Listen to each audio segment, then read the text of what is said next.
L'intelligence artificielle générative fait trembler le monde de l'information.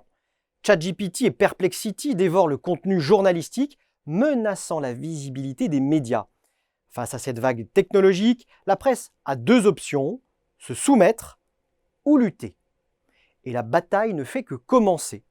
Selon le rapport Xerfi de 2024 sur l'impact de l'intelligence artificielle dans la presse, les IA génératives puisent sans vergogne dans les contenus des sites d'information. En France, le numérique, en plein essor, représente 30% des exemplaires diffusés en 2023.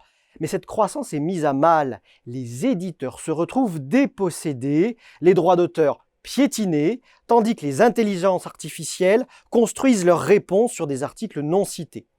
Pire encore, leur trafic en ligne se réduit drastiquement. L'avenir de la presse dépend désormais d'un arbitrage judiciaire ou d'accord entre les fournisseurs d'intelligence artificielle et les éditeurs de presse.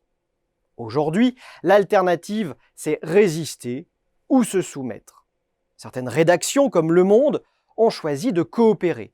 Avec son partenariat signé en 2024 avec OpenAI, l'éditeur de ChatGPT, le journal espère capitaliser sur l'intelligence artificielle tout en contrôlant l'usage de ses articles.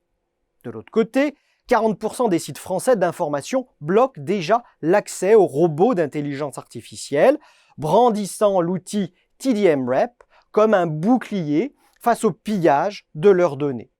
Pour d'autres médias pris dans la trappe des difficultés financières, la question est de savoir si l'IA est un piège mortel. La promesse d'accords publicitaires lucratifs séduit, comme l'ont prouvé des partenariats signés par Perplexity avec des médias étrangers.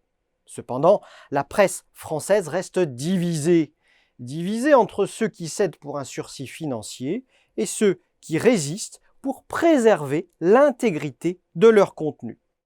L'IA générative pose une question existentielle. Faut-il vendre son âme pour survivre ? Face à cette révolution, certains éditeurs misent sur des alliances avec les géants de la tech, d'autres préfèrent lutter. Mais une chose est sûre, la presse est au bord de l'abîme. Et si l'IA en était finalement l'ultime fossoyeur ?